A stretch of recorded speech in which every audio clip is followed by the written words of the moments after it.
Hello everyone, welcome back to It Moves, a horror game RPG maker made by Owlman, and gotta say, loving the atmosphere. Just loving the atmosphere, man. Especially, look at that title screen. That is so cool. Going in. Alright. Sorry, little kid. I'm not timing it this one because, well, the save chapters are saves over chapters anyway. Sorry. Now we're in a hell factory.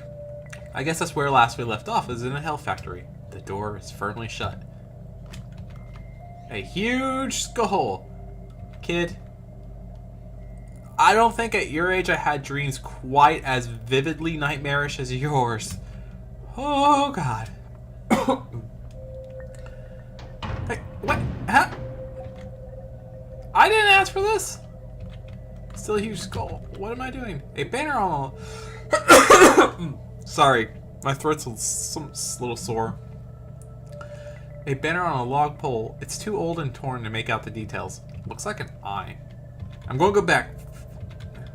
Nope. Is it the same thing here? A banner on a log... Yep. Huge skull. What? Okay, I guess I just keep going this way then. You know, I always ask myself, what would PT be like if I was playing that? Is anything changing? What's going on? Is the mouth getting more opened as I go along? Oh, hi. Oh, that's lovely. Yeah, it's a huge... You don't notice the huge glowing red eyes. Forgive me for... not... Really? The huge glowing eyes of death. Do you not see it? Alright, how about... run.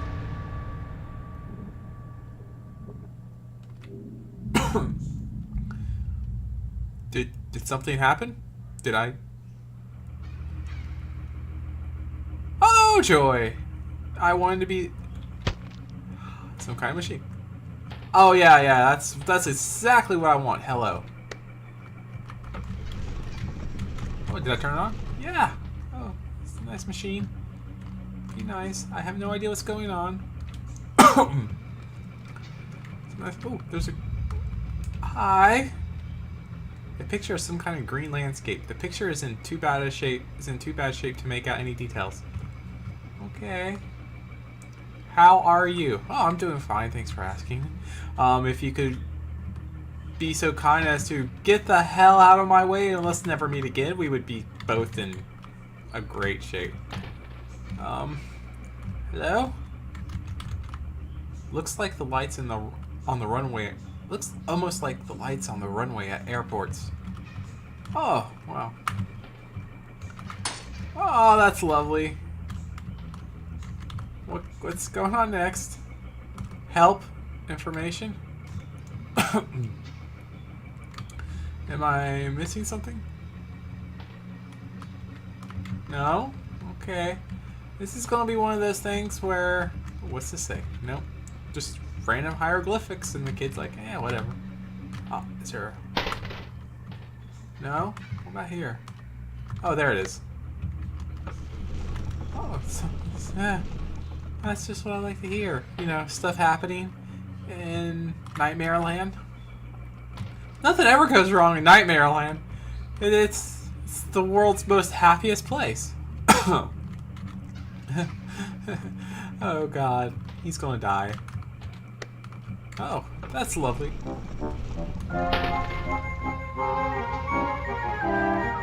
Hi? What?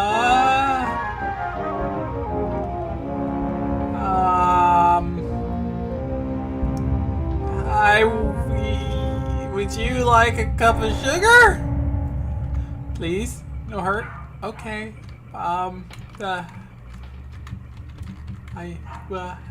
What? Excuse me, I think I just had a brain hemorrhage. Something happened. Did I do something? Did you want to hurt me? I don't want to hurt you. We could be friends. Not like the other guy. The other guy was a jerk, right?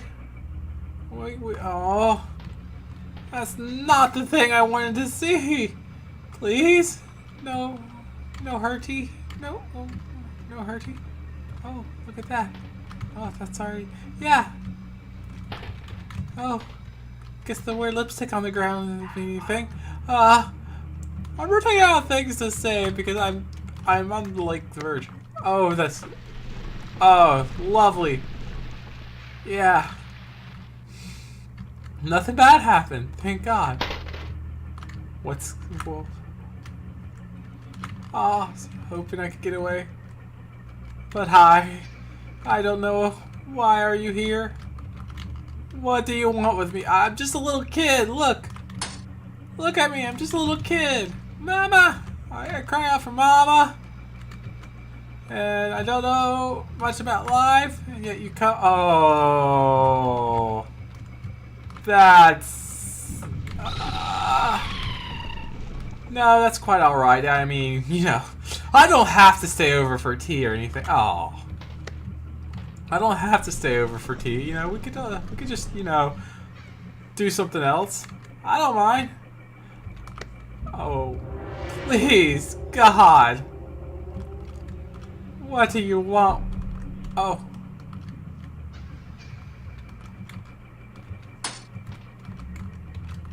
Did I... Oh. Oh.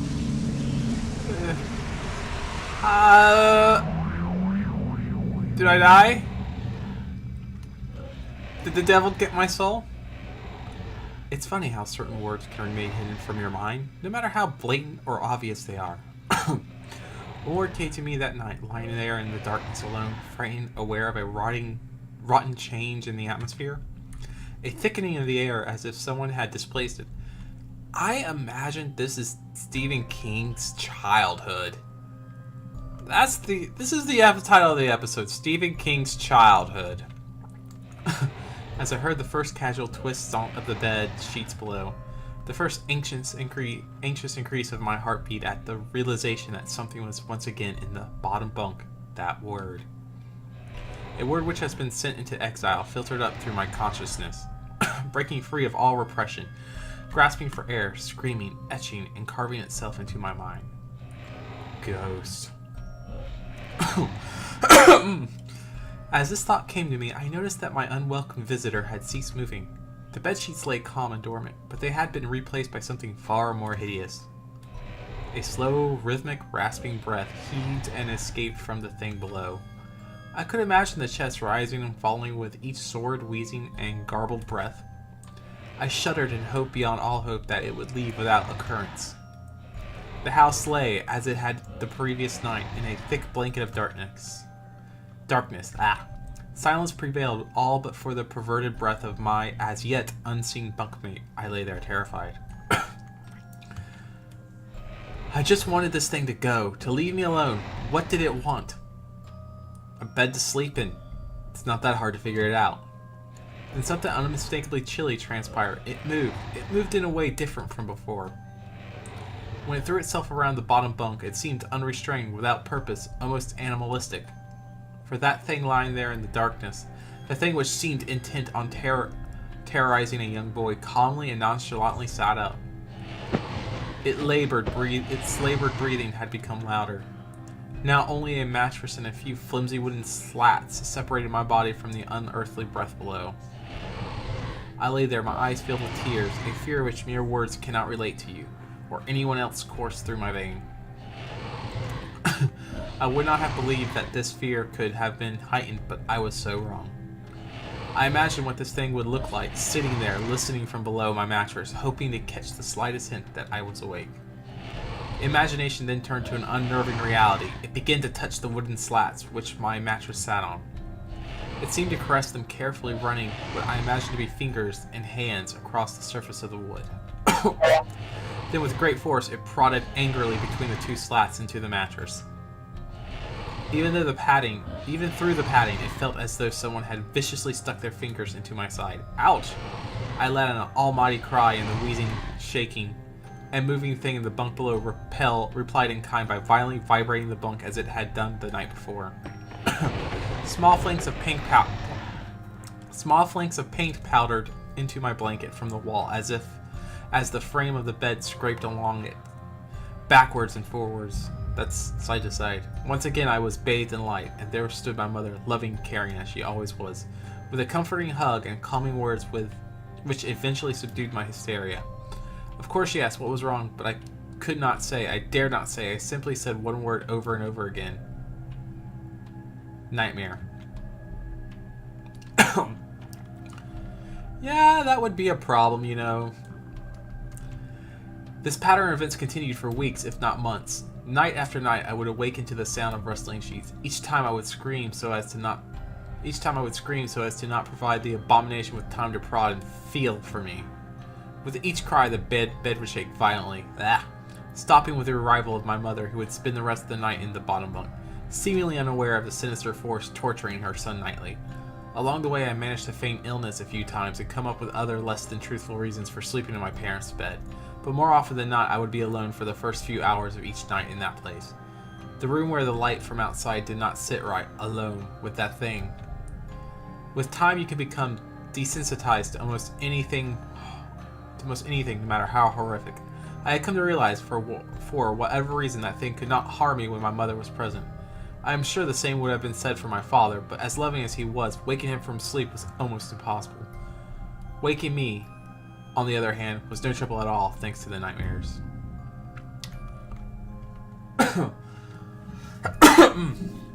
God, my throat feels bad. But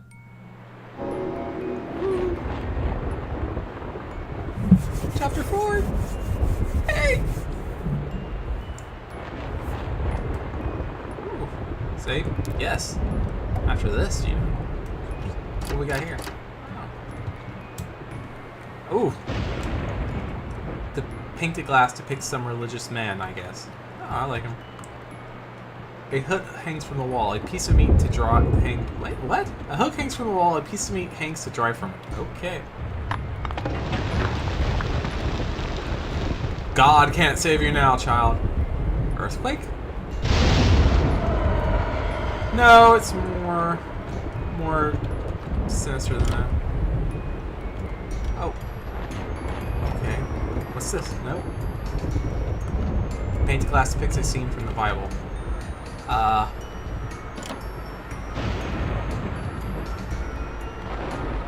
look at that. Okay, I get the point. I can't go to you. Jesus. Ugh. Oh. Various jars with disgusting stuff inside. Like babies' heads? Another one. This big jar is filled with heads of some sort. Yeah, I agree. What's this? Aw, it's the same thing. Kid, you have one screwed up imagination. It's a big pool, but I'd rather not use it. What, is it because of the big floating corpse head in the center up there, huh? Jesus. This is like PT. Looks like a map. Take it. The picture depicts a couple of men standing in front of a car. Ooh, that's not good. Ooh. Ah, that's nice. Dead puppies or kittens. Yeah, that's what. Well, did I do something? Man! Again, I don't know what's going on.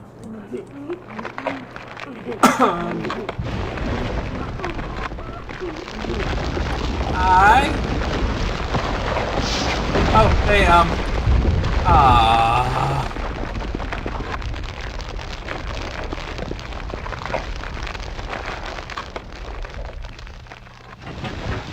Oh! I've been abducted.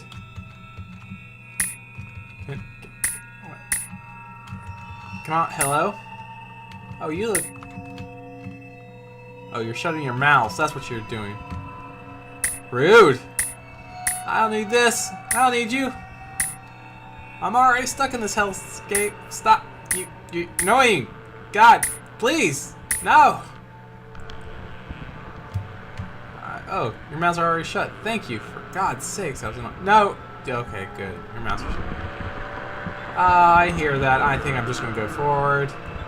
As much as I like to, you know, stick around and. Oh, now we have babies. Yeah, because everything's better with babies. Last time I played a game with babies would have to be PT, but dear God. Oh, God. Hello. Oh. Oh, that's not right. That's. Oh. Oh, no. No. And there's me.